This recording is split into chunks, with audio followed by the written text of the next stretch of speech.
You're listening to the Business and Life Conversations podcast with Angela Henderson, episode 33. Hey there, you're listening to the Business and Life Conversations podcast. My name is Angela Henderson, and on this show, we talk about improving your business, life, or both by having amazing and rich conversations with brilliant guests who will inspire you and who will give you tips and tricks to help you grow both in life and in business.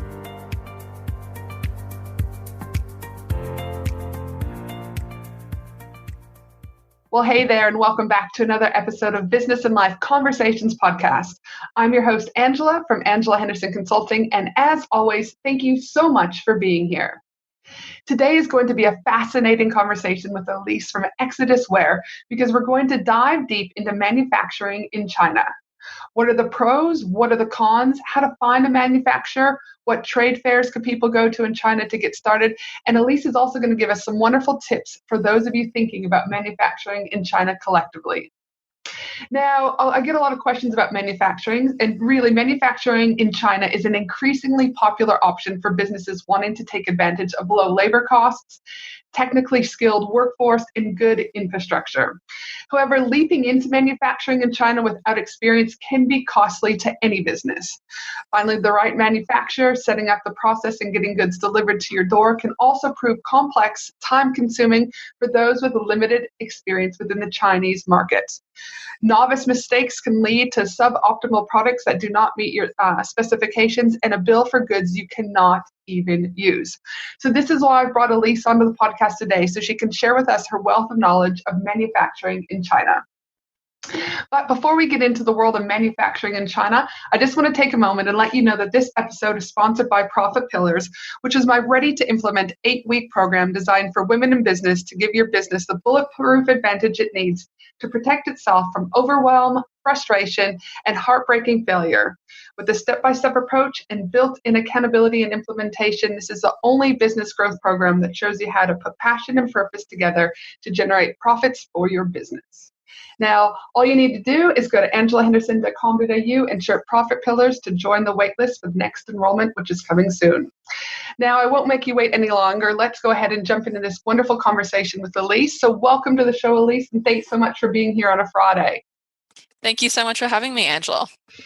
So as a guest with the show, I do this with every single person that comes on board. We'd love to get to know a little bit about you before we dive into, again, the manufacturing in China. So can you tell us a little bit more about your business, how long you've been in business for, kind of who's your ideal client, what do you rock and roll with? And also, since obviously you're manufacturing in China, I'd love a fun little tip. I need to know, what is your favorite Chinese food? So I started my business Exodus Wear when I was 21, so that was in 2009, and Exodus Wear manufactures custom jackets, specializing in making them for the leavers wear market. So in Australia, we have this tradition that in your senior year, you get a custom jacket or jersey, which has your nickname on it. So I had the brilliant idea at age 21, with no fashion experience, no manufacturing experience, no China experience, to go start a business in this, and so consequently have spent pretty much the last decade making every mistake you can possibly make when it comes to manufacturing in China. But fortunately, I've learnt a lot along the way, so hopefully that is going to be able to help your audience. And when it comes to my favorite Chinese cuisine, I have to say that I can't go to Hong Kong without visiting Din Tai Fung and getting a vegetable wonton noodle soup. It's my absolute fave. Oh gosh, it does sound delicious. And considering we're recording this just a few hours out before lunch, I could definitely, do you know what I mean, start going for some wonton soup. Totally. And it's so cold today in Sydney. So for me, whenever I'm cold, I'm like, oh, I could just cuddle a big bowl of soup. Big bowl of the wonton soup. So that's your all-too favorite. So as you said, you've been doing this since you were 21. Lots of lessons I'm sure you have learned, as you said, along the way. But for those out there that are like, okay, I'd like to avoid some of those lessons if I can, even though we all need to, go through lessons in time. Can you talk to us a little bit about just, why, I guess for me, is why did you choose China versus any other country? Because there's obviously India's coming, very strong behind China at the moment. You've got Indonesia, who's also, doing a lot with manufacturing. So what was China for you? Really, you have to think about 10 years ago, China was and truly still is the main manufacturing hub of the world. And so if you are going to start, somewhere, China is a great place because there are just so many, infrastructure and support networks in China that, are set up to encourage people to manufacture there. Whereas a lot of these developing nations are still setting up things like their fabric supply markets and, the manufacture of raw materials. So for me, it wasn't really even a question about, looking elsewhere. And I also feel like traveling to China, the proximity of Australia to China, all of that sort of stuff just influenced me to think, okay, well, this is probably the best way to go.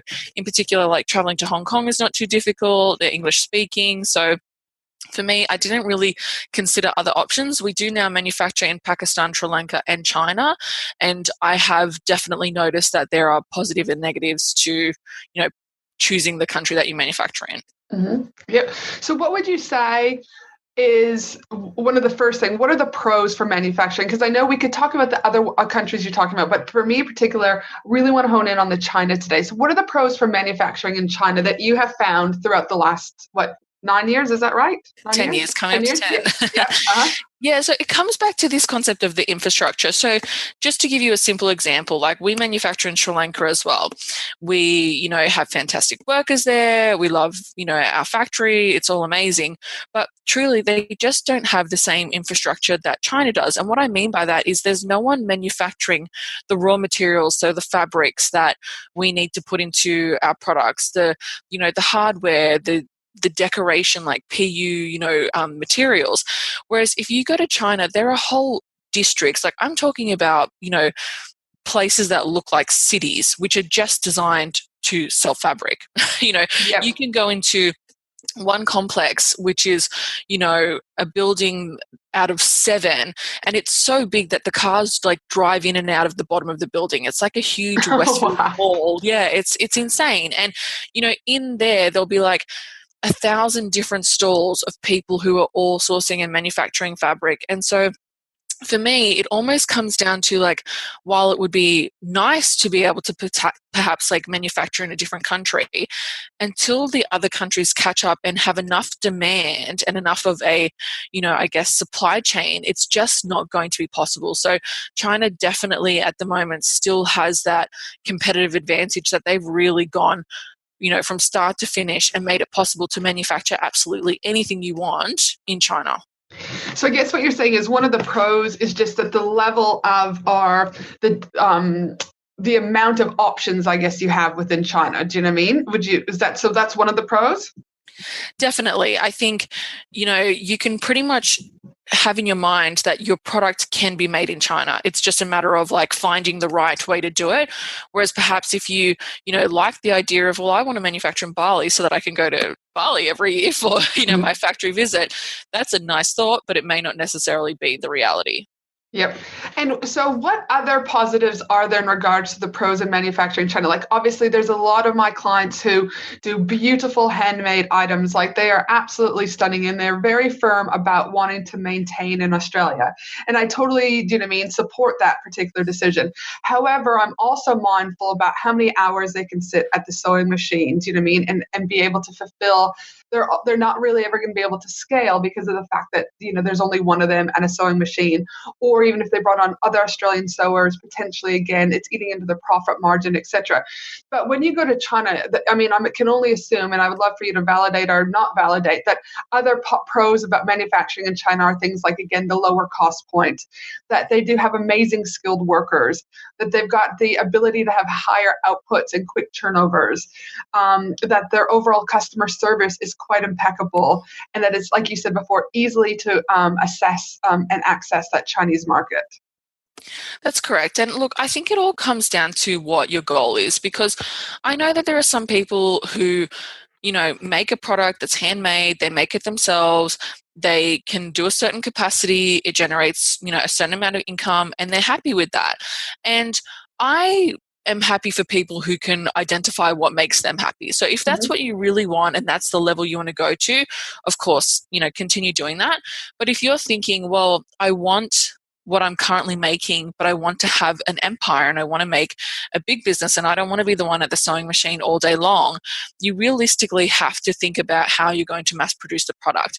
And I think mass production can sometimes sound like a nasty word because it's like, oh, well, that's mass produced. But you can mass produce something, that's 100 units, and you can still input all the beautiful fabrics and the decorations that you currently use, but you're just really training someone else to do the same sort of skill set that you've got. So for me, I think definitely China is much, much more open to working with smaller quantities now. So I think, maybe 10 years ago, it was this kind of thing, well, I need to just churn through 10,000 units and it's going to have to be like cookie cutter and it's not going to be bespoke and beautiful. Whereas now I think China is much more open to working with, I guess, crafts people who are, doing the small runs of beautiful designs, and they can kind of see the value in that ongoing relationship. So I think China definitely has extremely highly skilled workers. So it is possible to get, things made that are beyond just like a basic t-shirt with like a logo printed on it.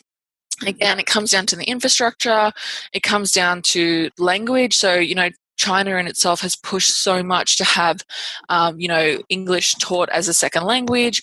Then you've got to factor in other things. So we have the China-Australia Free Trade Agreement at the moment. So normally when you're importing products into Australia, you're going to have to pay a duty tax on them. And that tax changes from country to country that you work with. But previously, a lot of products that came in from China had a 10% duty tax. Because of the Free Trade Agreement, we don't have to pay duty now. So if you think about just that 10% extra onto your margin, it's quite considerable. So, that in itself is a really big thing to think about because, sometimes I'll compare my prices between my factories from other countries and I think, oh yeah, the price in Pakistan's really cheap. But then I think, well, hold on a second. By the time I add on duty and I add on this, it kind of works out to just be better to go with China, which may seem a little bit more expensive, but you kind of like have cost savings elsewhere.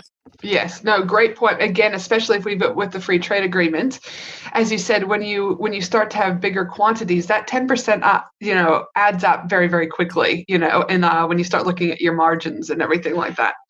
So now, what are the cons for manufacturing in China? And maybe you've kind of overcome some of those hurdles because you've been doing this for close to 10 years. But for those starting out, obviously there's risk associated with that, intellectual property, et cetera. So can you tell us what the cons for manufacturing in China have been for you and what people need to consider? I think one of the biggest problems, but also potentially it's a pro, is that China currently is not that creative. So, they're very good at copying, which obviously can lead to, your product being stolen and sold out the side door of the factory, which has happened to me. But I think, one of the cons is that it's very hard to kind of work with a factory and develop a concept with them. It's almost like you have to sometimes go direct to the factory with like the end result that you want them to copy. But I actually, we'll sort of talk more about this if we get time. I don't think that that's the way to actually develop and prototype a product. So it's kind of like this catch-22 where it's like you don't want them to be so creative that they can go, develop competitor lines to what you're creating. But you also want them to be like creative enough that they can kind of think outside the square. And so if you're having a challenge with like a component in your design and you're thinking like, what is another solution to this? Sometimes the factory isn't the one that comes up with it and you're the one who has to do it. So that's difficult.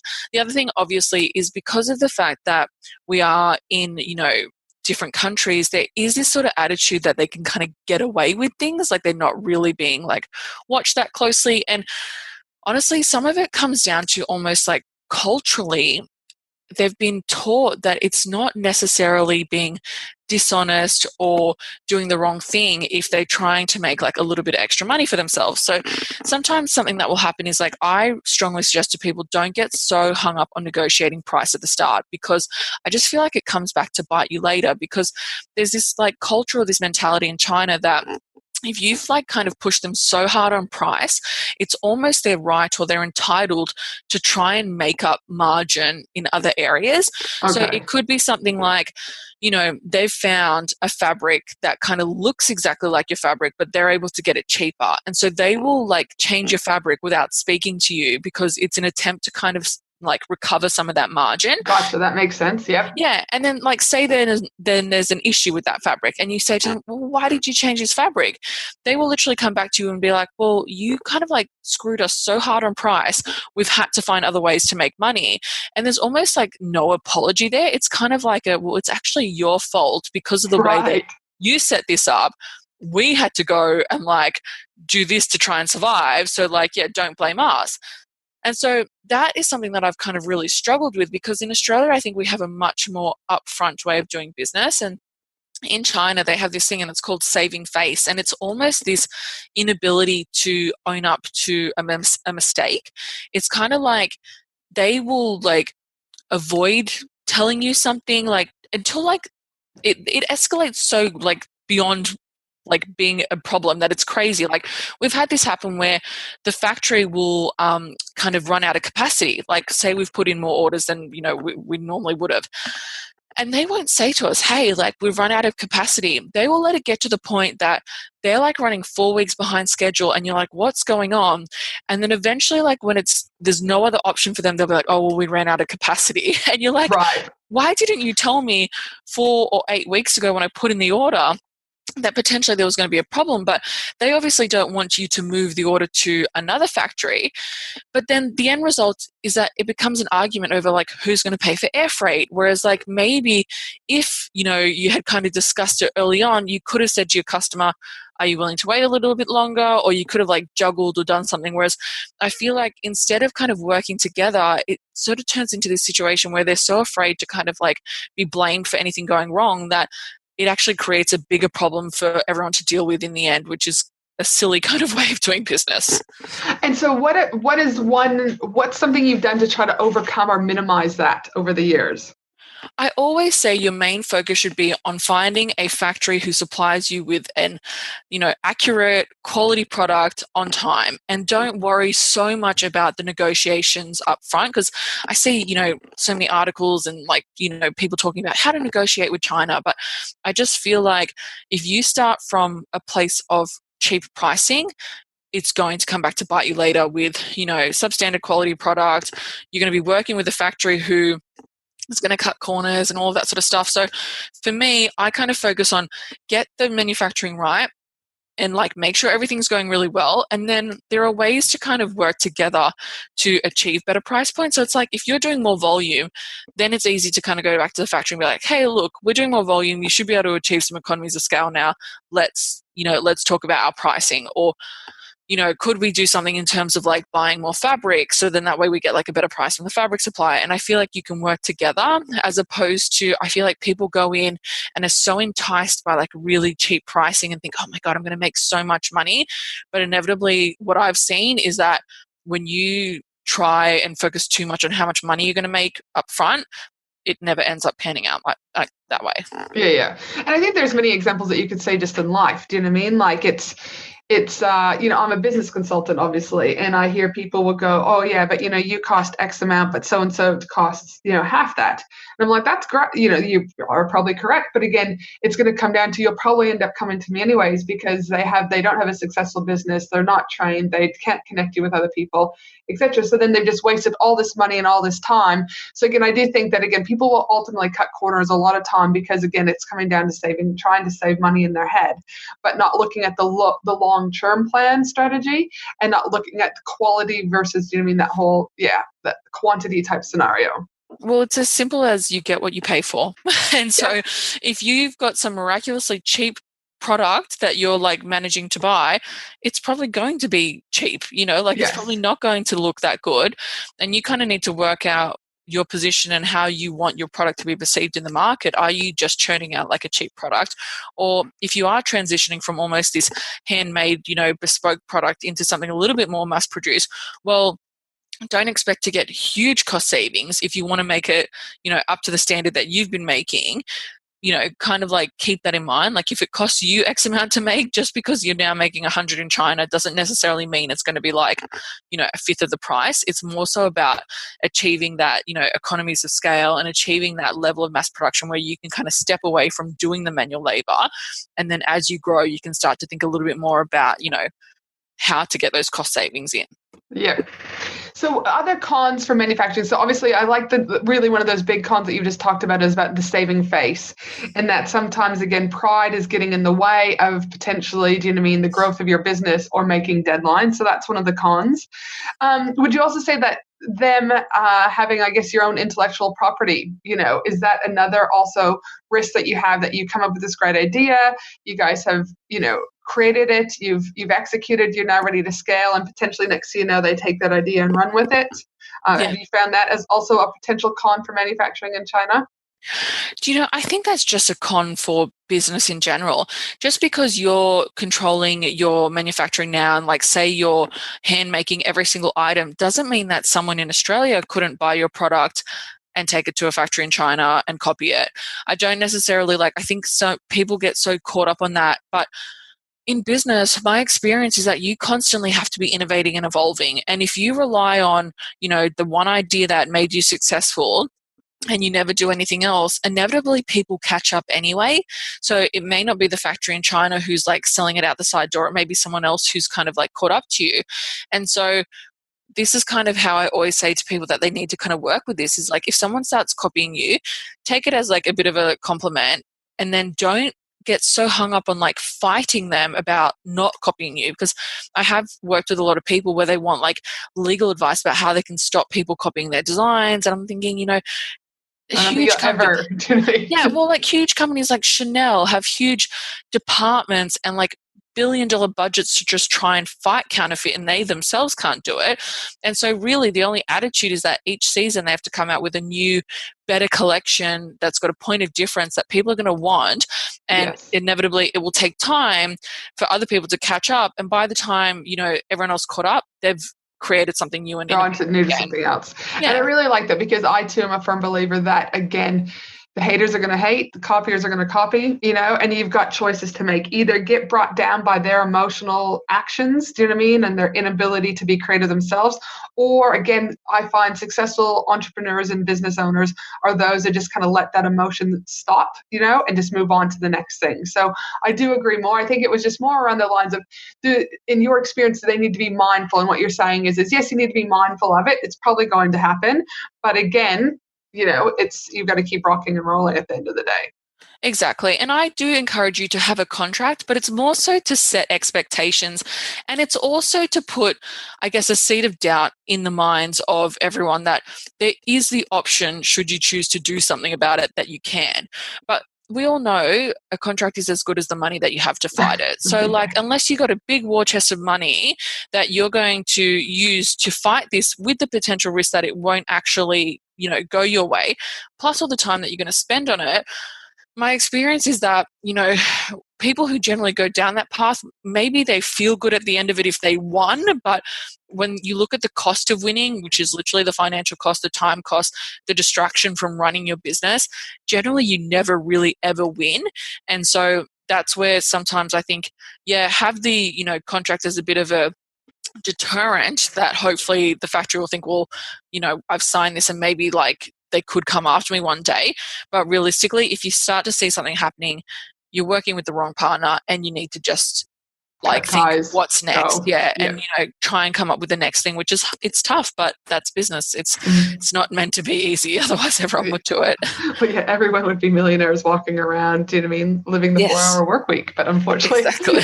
again, there's normally more blood, sweat, and tears at the beginning and even throughout. So listen, so obviously some of those cons, like we talked about, also, I'm assuming shipping can be difficult at times. If all of a sudden if you're got an order and it's running late, and now you've got to air freight it over versus, do you know what I mean, potentially sea freight. Quality control, I'm assuming, can also probably be a con potentially, because you're that distance part, and potentially also, the language barrier and just that overall cultural differences. Would you confirm those or deny those? Correct. I think the biggest challenge of offshore manufacturing is there's just so many variables. So you can do everything 100% right. And look, I'm 10 years in and I still have issues. So, we manufacture across 6 factories in 3 countries, and I'm all about a backup for the backup and a backup for the backup. But even sometimes all of that can fail. And that happened to us this year, where we had, freak situations. We had flooding in Sri Lanka. we had flooding in one of our factories in China.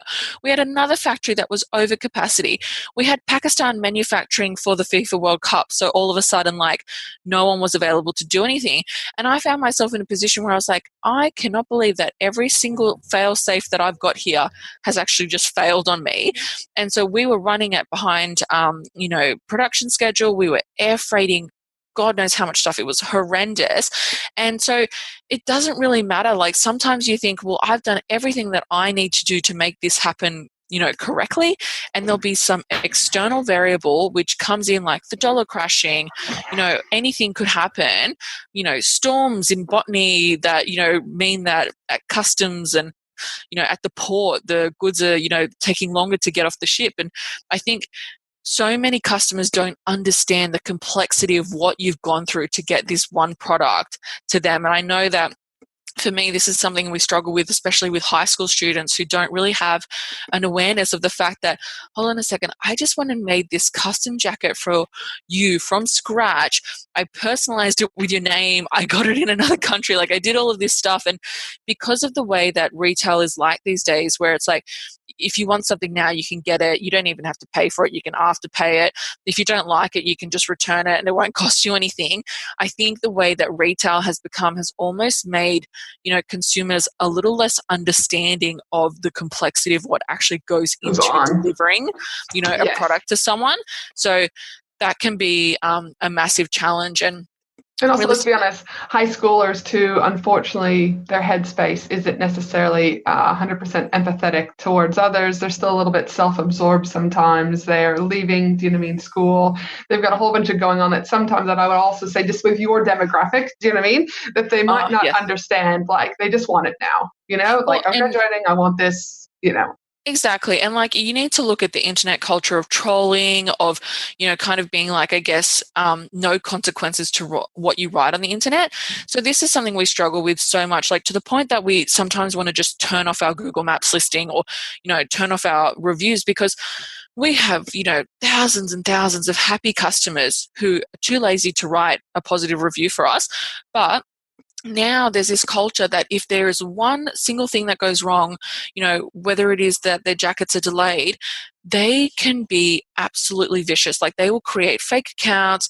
They will, like, send a WhatsApp message to their whole group of friends and be like, let's all go on and like give this company a negative review. And so, in the space of like an hour, we could have like 50 kids all go put like a negative review on our Google Maps. And I literally feel like saying to them, like, okay, so there's like flooding in Sri Lanka, and that means like people are actually dying. They've lost their livelihoods. They've lost, like family members. But to them, all they see is like, well, I ordered a jacket and I paid for it. Where is it? Like, there's kind of no empathy or no kind of greater understanding of the, why is something delayed? Because there is definitely this, instant gratification that is happening at the moment. And definitely there's like almost this feeling of no consequences to what you write on the internet that has created this kind of terrible little formula for us where people, don't understand how much work it takes to make, a single custom jacket personalized for you. And that, sometimes things go wrong. And so they won't be empathetic and they will write something, and they don't understand that I, as a business owner, they're impacting my livelihood, because now other people will read those reviews and think, well, oh, this company's not good. And then I'll have to explain and say, oh, look, we have so many happy customers. And I'll email our customers and say, hey, like, would you mind taking the time to write a review? Like, they'll even write me an amazing review in email. And I'll say, hey, like, do you mind just like putting that on Google? And they won't do it. And it's like, why can't people be more motivated to do, the good reviews? And they do. And again, I think it comes down to that world of busyness. But again, when people don't get something they want, they're quite, like you said, the trolling can begin. So for those, now we've covered, obviously, what are the pros of manufacturing in China? What are the cons for manufacturing in China? Now, if someone, for those listeners out there, they're like, oh, okay, this sounds all right. It's reality. There's probably going to be some cons. I'm going to have backup plans. This all sounds good. But for those listening out there, if someone wants to, how does someone go about finding a manufacturer in China? What do they need to do?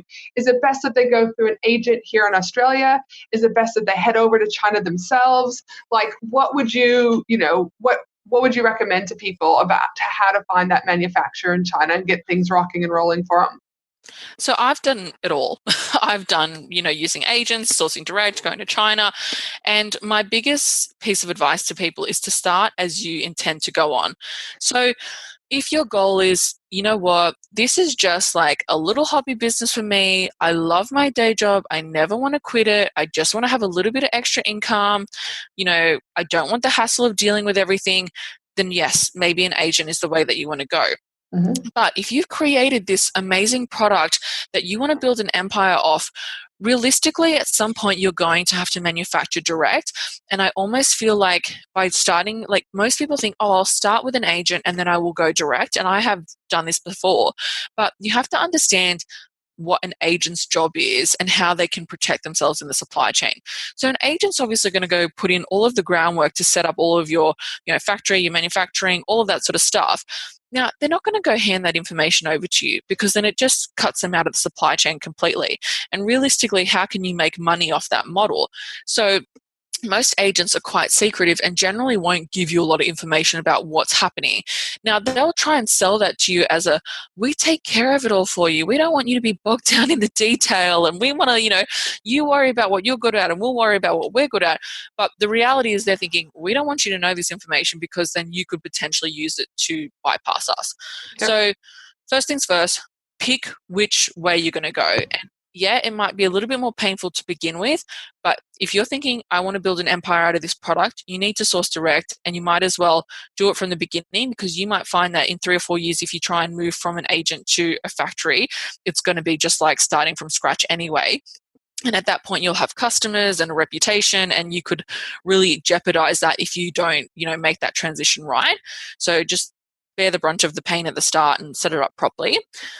I'm sorry. Yep, go ahead. Well, I was going to say, when it comes to finding a factory, I don't think it's that hard because the internet just makes it so simple now. So I love to use sourcing websites like Global Sources and the Hong Kong Trade and Development Center. My favorite being Global Sources because they run a trade show for pretty much everything. And when you're sourcing on their website, you can actually filter by people who are going to be attending upcoming trade shows. So finding a factory is all about building a relationship. So if you use a sourcing website as like the initial research tool, make contact, I really think the next step is that you actually need to go and visit them. And it makes it really easy if they're going to be in Hong Kong at a trade show for you to go, as opposed to like maybe, a trip to mainland China might be a little bit more confronting for you, especially if you're traveling on your own. So definitely use one of the websites, and then make the effort of going to at least Hong Kong to go to a trade show and build the relationship face to face. And what are the primary trade fairs over in Hong Kong that people, should be looking at potentially going to?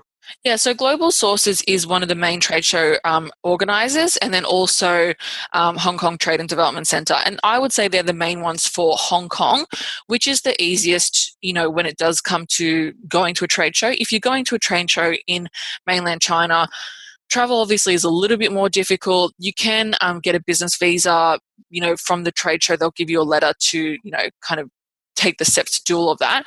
But Hong Kong is such an easy stopover location that I always say to people, if you're really serious, you don't necessarily have to go on a trip to China or like have your next holiday there. But Hong Kong is a great stopover to Europe or to anywhere else, and you can hit a trade show in 1 or 2 days. And it's a really easy introduction to making those first steps. Like, you don't have to make it so complicated that you need to do like a 2-week trip around China, like visiting all these factories. Like, it can be as simple as, 1 or 2 days in Hong Kong, visit, some factories via a trade show. And then if things progress, you can always go back and do a more intense kind of like sourcing trip. Which I also think is good, because some people might be sitting here going, yep, I'm going to go to one of the trade fairs in Hong Kong and we're going to go full force, and they get the trade fair and they're like, you know what, actually, maybe this isn't for me. So instead of spending, 2, 3, 4 weeks, whatever, trekking around China and ultimately still going, this probably isn't for me, I think it's a great way for people to at least get their feet wet, start to make relationships, and to kind of start to suss it out, but at a more cost effective for your business, ultimately overall, if you go into Hong Kong probably versus China. I 100% agree. And that kind of, for me, is always the test of how serious someone is, because, it's very easy to sit at your desk and to, use sourcing websites and contact factories and think of ideas and all of this sort of stuff. But sometimes you kind of do have to put your money where your mouth is. And like most people, this, may be a generalization, but most people will take some sort of trip each year. Even if Yes. it's, an interstate trip in Australia, and the cost, of flights to Hong Kong, there are some really good deals, that you can get if you book at the right time. And especially if you're only going like for 1 or 2 nights, the hotel costs are not that expensive. So realistically, for maybe like $1,000 or $2,000, you can go and meet with a ton of factories. You can kind of do a lot of groundwork and really suss out like, okay, how serious am I about this, as opposed to constant emailing backwards and forwards. And look, as a factory owner, they're going to take you much more seriously if you rock up in person, as opposed to one of the, let me tell you, millions of emails that get every sort of day from people being like, oh, I have this product and I want to make it, and nothing would ever come from that. So it's definitely an advantage to you in negotiations if you show that you're serious by rocking up to Hong Kong. And I'm a huge believer of human connection. And I believe that with human connection, your business will ultimately succeed. I know it's the one thing I put down to my success in both my businesses, but yet people are so reluctant to do it. They don't want to get behind the computer, technology. But I do agree that if you can, if you're serious about this, what could come of it is not only that, but other people you'll potentially meet from Australia. The door opens for you when you actually go and give, hugs and a handshake is what I put it down to. The connection's built, trust is built faster. You can see people's body language, their eye contact, how they interact with other people. You can't get that through an email. People can fake so much through an email, but they can't fake it in person. Exactly. And when you're also dealing with a language barrier, so much confusion can come from writing things in email. I am such a big believer in trying to do as much communication face to face. Now, that obviously doesn't mean that you have to be in Hong Kong or China every week, but as an initial, kind of starting point, it's so much easier to explain something to someone, and even like having, tangible items with you that you can kind of like explain what it is that you're trying to achieve. Whereas I think in Australia or in a lot of Western countries, we have this culture of email where we think, oh, there'll be a record of it and people can take their time and read it. But when you're manufacturing a product, sometimes it's not that easy to like describe in email what it is that you're trying to achieve. Like sometimes you need to feel something, or sometimes you need to demonstrate how something works in order for someone to understand what it is that you're trying to do. So, that's where 100% I agree with you. Nothing can beat that face-to-face interaction. I know, for example, I took my youngest daughter, Chloe Glenella, yesterday to the doctor, and she's like making these, like, she's been snoring for the last, like, forever, right? And then I was like, man, does she have sleep apnea? Like, how can a 5-year-old have sleep apnea? But I'm thinking, again, it's not uncommon, right? So I went to the doctor, and, I was able to had set the alarm on my phone to make sure I got up in the middle of the night to record what was happening. And she said, it is amazing, even from a doctor's point of view, that back in the day you would try to describe things and use hand gestures and do all of this, and yet they still couldn't really nail what happened. But she said now with in that instance, me being able to go to her human to human and share with her, do you know what I mean? What that sound actually was, how it is. She was much easier to help me, do you know what I mean? Point me in the direction, no diagnosis happened, but point me to the direction of getting, do you mean, a hearing test, done, and then going to a specialist.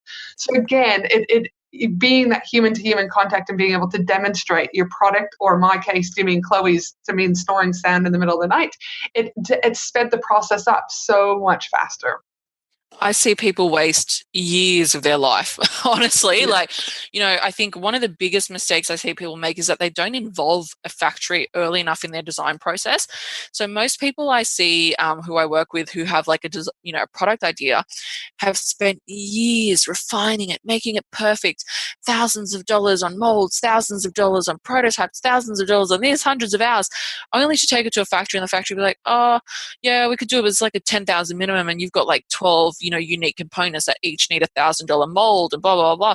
And I think, wow, you wasted so much time. Whereas my method of prototyping and designing is to involve the factory at the very beginning of your concept and to demonstrate the outcome as opposed to the product. So I have like a little side hustle myself where I've created this kind of filming kit for content creators. And, I had the idea, and within 48 hours, I was talking to a factory and I had a stuck together, like literally masking taped together Yeah. prototype that was like missing half the componentry that I needed. But there was enough there for me to demonstrate what I was trying to achieve. And we have been able to go backwards and forwards and work together to use existing componentry to get the desired outcome that I want, but I only have to order 100 units of it. Now that's Yep. amazing, right? Like, as opposed to if I had gone away and created what I thought was the most amazing product in the world. It may be the most amazing product in the world, but is it a viable product that you can actually manufacture? Possibly not, because like I don't need to go buy 10,000 units of a product that's a side hustle that I'm just doing for a passion. Yes. And that's where I think so many people get stuck, that there are beautiful prototypes sitting in people's garages all over the world that they've tried to create and launch a product that probably should exist in the world, but won't because of the way that they approached trying to get it manufactured. And I'm all about failing fast. Come up with a prototype. Again, it's not about what platform your business is on and what social media you're doing. It comes down to product. Are you solving a problem for people, and will it sell? If not, fail fast, move on to the next one, because so many people get stuck on these products that, again, they haven't even validated if it's going to be worthy, but yet they're spending thousands of dollars on website, thousands of dollars on SEO, on things that aren't even what do you mean people want. So I couldn't agree more with come up with it, see if it's there, buy small quantities, get it out there. And if it does well, scale. If it doesn't, get rid of it. Exactly. But even before you do that, user test it. So I see so many people who feel that they need to have their product perfect before they can user test it, because like they're too embarrassed to, show people, I guess, the rough version. I'm the total opposite. So I literally, with my masking taped, prototype, approached strangers and asked whether or not they would, user test and give me feedback. And the thing is, yes, it was embarrassing to be like, oh, could you just hold on a moment while I masking tape my rig together?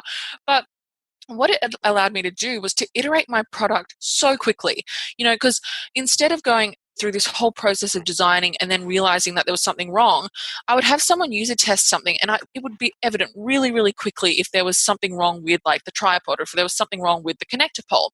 And then I would contact the factory. Within, like 7 to 10 days, I'd have a new, component to test. I'd go out again, and like I was able to get to where I wanted to be so much quicker, as yes, by opposed asking.